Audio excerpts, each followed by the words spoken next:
Tu dizes, eu sou rei, eu para isso nasci e para isso vim ao mundo, para dar testemunho da verdade. E todo aquele que é da verdade ouve a minha voz. Com estas palavras, Jesus Cristo proclama o seu reinado. Ele é rei. E sobre este tema eu gostaria de meditar um pouco com vocês hoje, colocando as fundamentações na Sagrada Escritura e no próprio ensinamento da igreja, e depois em que consiste esse reino de Cristo e os seus frutos com relação a todos nós. Isaías, o profeta, no Antigo Testamento já anunciava um grande reinado. Falando do Messias, ele chamava de o Pai do futuro século. Quando o anjo anunciou a Maria, disse do filho gerado no ventre dela, ele será grande e será chamado Filho do Altíssimo, e o Senhor Deus lhe dará o trono de Davi seu pai, e reinará eternamente na casa de Jacó, e o seu reino não terá fim. Ao começar a pregação, Jesus Cristo já anuncia o seu reino, e fala do reino de diversas formas. Fazer penitência, porque já chegou para vós o reino de Deus. Nas parábolas fala em diversos momentos a respeito do reino. E esperavam realmente que viesse um rei. O povo esperava um rei político que viesse trazer a libertação de Israel do jugo dos romanos. Outros esperavam um rei triunfador, que viesse transformar o mundo pelo poder, seu poder político, o poder das armas.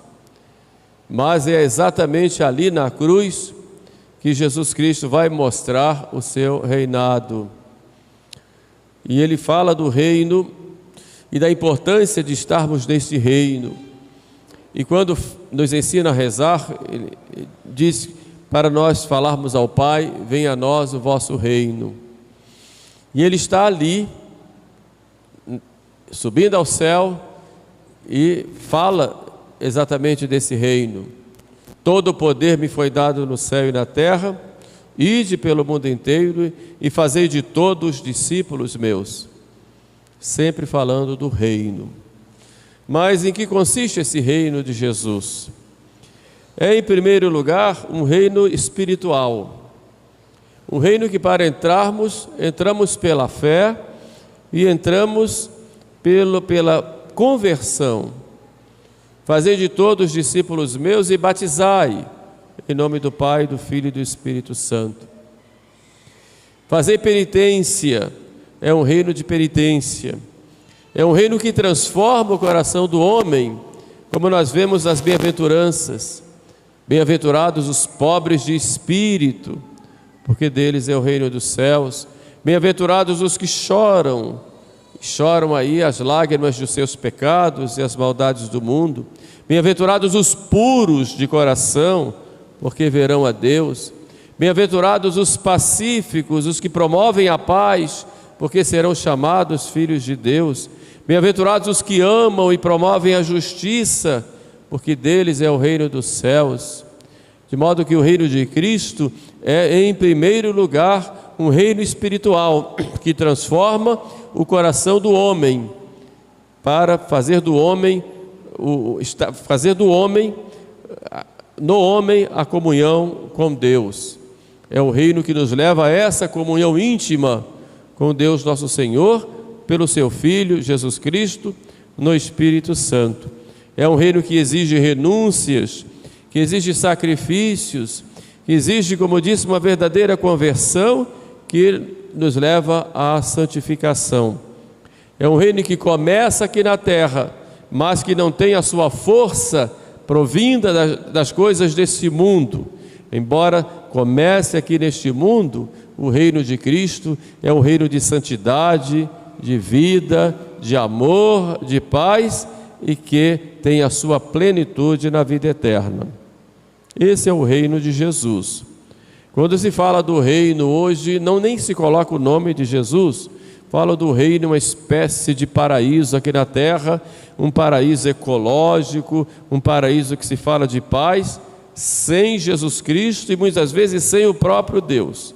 Não é esse reino de que fala Jesus. Não é um reino político, um reino ideológico, um reino que implanta um sistema de governo. Não. O reino de Cristo é fundamentalmente um reino espiritual.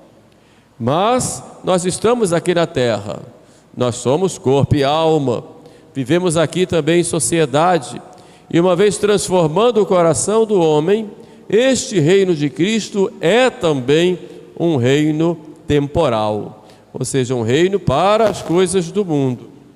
Por isso, Cristo, ele diz: dai a César o que é de César e dai a Deus o que é de Deus. Já os apóstolos, quando ensinavam o povo, falavam da importância do governo temporal. E São Paulo diz: nenhum poder existe que não venha de Deus.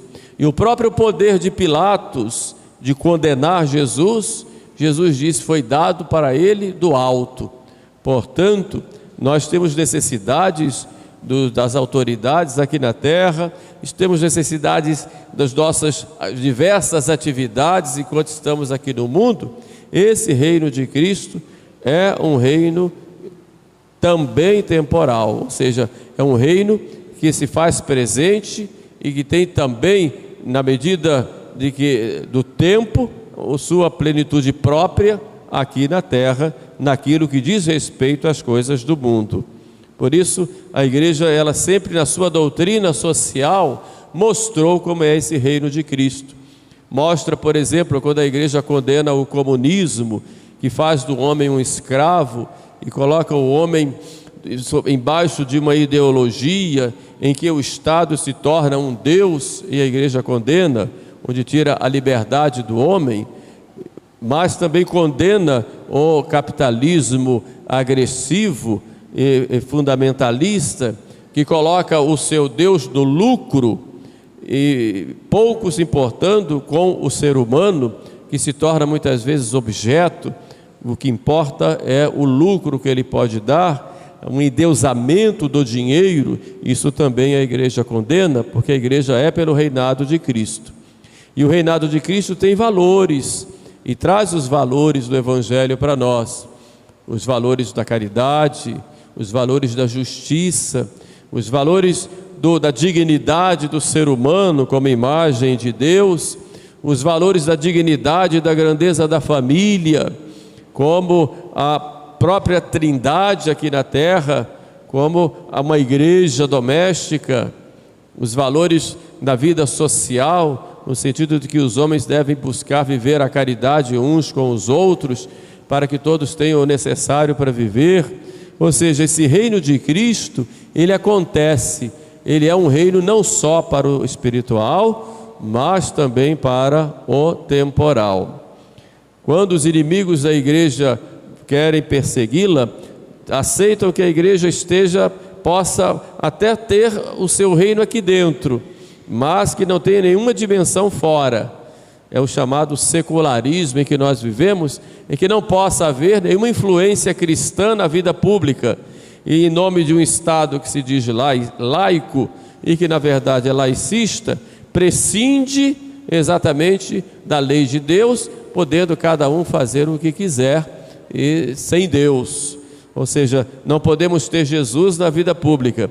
Então essa grande propaganda anticristã, anti-Jesus Cristo, uma espécie de cristofobia, em que o nome de Cristo não pode estar presente nas instituições sociais, nas instituições do mundo, como se o reino dele não pudesse existir.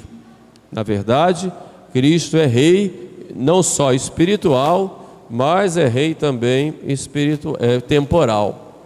E quais são os frutos desse reinado? O primeiro fruto desse reinado é um fruto com relação à própria vida da igreja. A igreja que tem o seu direito, a liberdade para cumprir a sua missão. Então o reino de Cristo acontece na igreja, mostrando que nós temos como igreja direitos de cumprir a nossa missão no mundo. Então a igreja tem direito de educar os seus filhos, tem direito de ensinar, direito de ter escolas para educar os filhos dos cristãos e dos católicos segundo a fé católica, segundo os valores do Evangelho. A igreja tem direito de evangelizar, a igreja tem direito de ter suas obras de caridade, a igreja tem direito de, dentro da sociedade, ser o sal da terra e luz do mundo. É um direito que a igreja tem, e esse direito provém do reinado social de nosso Senhor Jesus Cristo. Nós não podemos nunca abdicar desse reino.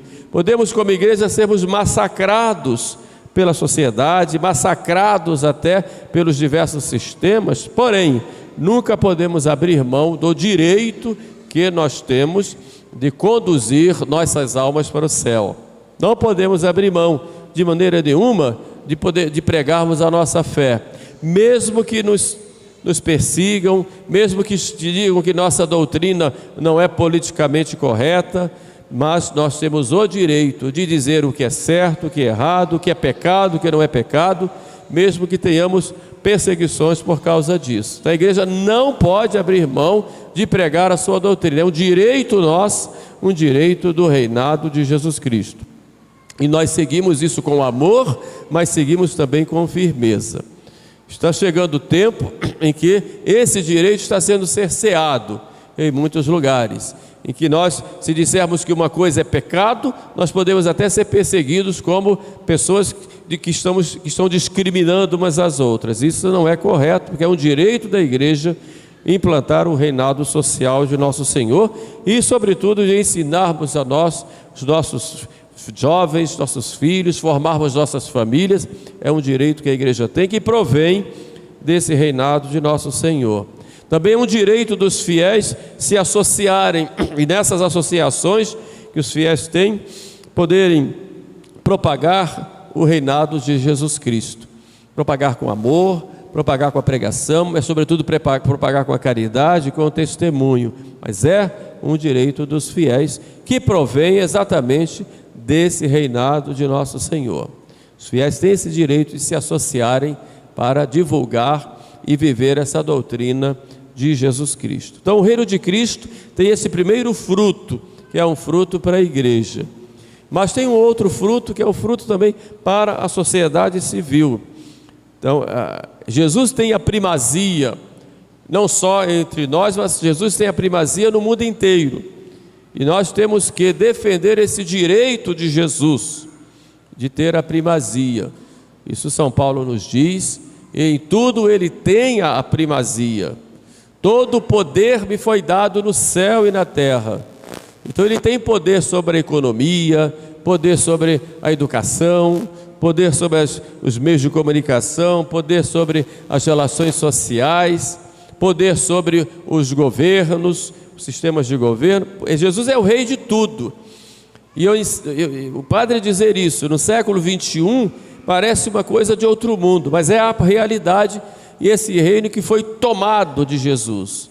Jesus foi descoroado, sobretudo depois da Revolução Francesa, quando se pregou o secularismo, a proibição da ação de cristã na vida pública. O reinado de Cristo foi vilipendiado, mas ele continua rei.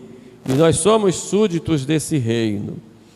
Os princípios cristãos é que deve estar em todos os lugares e em todas as relações sociais. Os valores humanos e valores morais que estão no Evangelho, esses devem imperar em todas as relações sociais. Por isso, o reino de Cristo nos leva a termos um compromisso com o estabelecimento das leis segundo os princípios cristãos. Uma lei que vá contra a lei natural e a lei do Evangelho é uma verdadeira violência que se faz ao homem. A lei ela tem que ser racional. Se ela vai contra aquilo que é da própria ordem natural das coisas, ela é uma violência, não é? Porque ela é irracional. Então toda lei que não vai de acordo com a lei natural e com a lei de Cristo tem essa irracionalidade. Mesma coisa, qual é a função da autoridade autoridade temporal? É trabalhar para o bem comum, para que a sociedade possa alcançar o seu fim último. Essa é a missão da autoridade. Nós precisamos da autoridade civil, sim, temos que ter, dar a César o que é de César.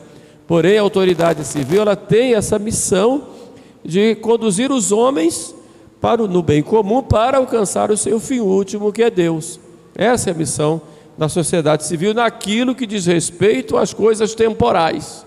Por isso não tem direito naquelas coisas que são espirituais, mas aquilo que é temporal, a autoridade civil tem esse direito e a sua missão. Agora, quando o poder humano ou o poder civil extrapola os seus limites e sai da vontade de Deus e se autodiviniza, isso diz a própria doutrina social da igreja, e o poder civil, digo aí o Estado, se torna um Deus que deve ser honrado como Deus e que deve dar a última palavra como Deus, como se fosse o próprio Deus, se autodivinizando, exigindo a submissão absoluta, até contra a própria razão, torna-se, segundo a doutrina da igreja, a besta do Apocalipse, imagem do poder imperial e do dragão perseguidor, como diz o livro do Apocalipse, ébrio do sangue dos santos e dos mártires de Jesus.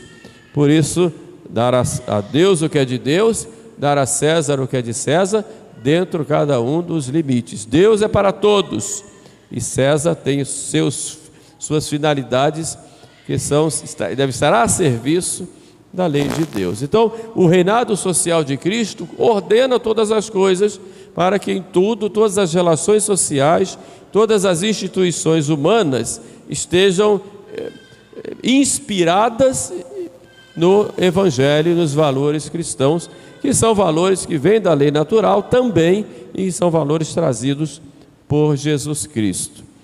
Mas o reinado de Cristo tem seus frutos também na nossa vida, como fiéis, como cristãos.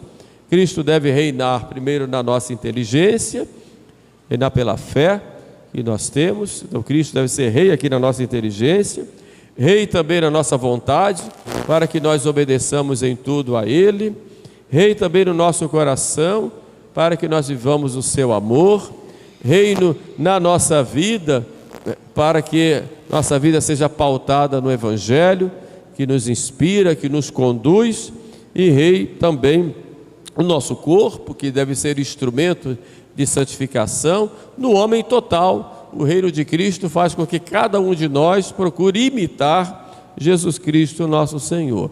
Então nós somos, pelo batismo, súditos desse reino, reino que nos faz santos, reino que nos conduz à vida eterna, mas é um reino que não está fechado aos problemas do mundo e que deve se instalar no mundo como um reino de justiça, de amor, de paz, sempre em vista de algo muito maior, que é a vida eterna. Então nós não podemos ignorar e prescindir desse reino de Jesus.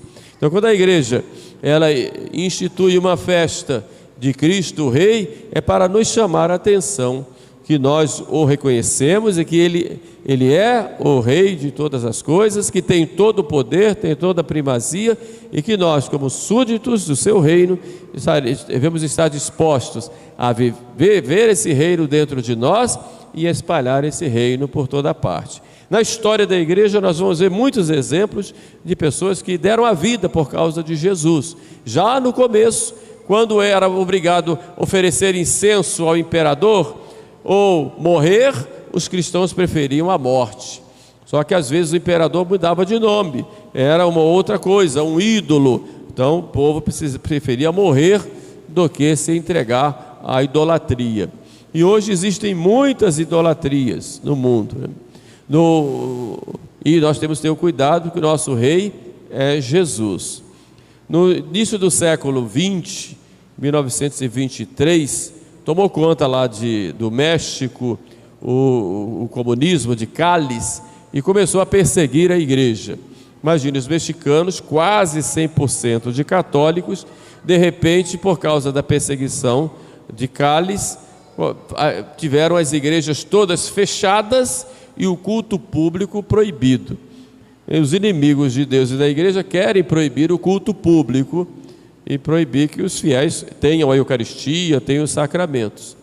E os padres começaram a atender de modo escondido daqui e dali, as igrejas todas fechadas e sem poder ter atendimento algum, e os padres se disfarçavam. Destacou-se deles, entre eles, um padre chamado Miguel Pró, um padre mexicano, que muito nos inspira, e saía disfarçado de pedreiro, de jardineiro, de bombeiro, de pintor, e o povo, muita gente conhecia, e ele chegava lá com uma caixa de massa numa casa, e as pessoas diziam: entra, entra, eu preciso aqui de um pedreiro, e ele entrava, só que dentro dele já tinha lá seu cálice, as hóstias, vinho, e escondidos ali tinha a missa, atendia às confissões, e por ali faziam tudo, né? E assim foi, denunciaram, ele terminou fugindo daqui e dali, despistou muitos policiais, e muita gente foi atendida, até que um dia pegaram o padre Pró e quiseram obrigá-lo a renunciar à fé, e ele não renunciou, e ele só dizia: viva Cristo Rei. Pediu antes de morrer para rezar um pouco, e ajoelhado em oração foram lá e, por ordem do governo, deram um tiro nele e mataram por causa do reino social de Cristo. São Miguel Pró, um padre mexicano. Destacaram-se vários cristãos daquela época que terminaram se reunindo num movimento chamado Cristeiros, para combater pela fé, e o povo se reunia e ia para a luta, e conseguiram muitas vitórias, sempre tendo como lema: viva Cristo Rei, viva Cristo Rei. Esse era o lema, ele é o nosso rei. E dentre eles se inscreveu um menino chamado José Sánchez, que era coroinha, cruzado da Eucaristia. Se inscreveu e começou a lutar também com os cristeiros, mas foi preso o menino, e eles iriam soltá-lo se ele renunciasse o reinado de Cristo, se renunciasse Jesus Cristo. E ele só dizia: viva Cristo Rei, viva Cristo Rei. Aí então resolveram matá-lo, condená-lo à morte, e na hora da morte levaram ele para o túmulo onde ele iria ser sepultado, e perguntaram para ele: qual é a última palavra que você tem a dizer para os seus pais? Ele disse para os pais: viva Cristo Rei, e nós vamos nos encontrar no céu. Aí mataram ele, depois de terem torturado ferozmente, mataram, e o Papa, não muito tempo, canonizou o José Sánchez como santo, um mártir dos inimigos da igreja, mas sempre dizendo: viva Cristo Rei. E foram muitos os meninos e meninas que naquela época foram fuzilados, meninos da Cruzada Eucarística foram fuzilados, e na hora do fuzilamento abriu os braços dizendo: viva Cristo Rei. Eu conto isso para vocês 100 anos depois de ter acontecido, para ver que em 100 anos o quanto nós católicos perdemos o sentido do reinado social de Cristo. A gente imagina que esse povo pode ser fanático, pode ser um povo que está fora da realidade, mas é o cristianismo em plenitude que tinha ali. Mas nós nos envolvemos com tanto liberalismo, com tanta liberdade e com tanto desamor à verdade e à igreja, que perdemos este sentido do reinado social de Cristo. Bastaram 100 anos para muita gente hoje, se disser que acenda um incenso para o ídolo, para não morrer, muita gente vai acender esse incenso. Muita gente vai preferir deixar a verdade para salvar a sua pele, né? Só que depois vai se condenar se não der o testemunho da fé. Portanto, quando falamos do reinado de Cristo, falamos da nossa submissão a Ele como nosso Rei, prontos a dar com o próprio sangue o testemunho da nossa fé. E esse testemunho deve começar com a nossa vida, né?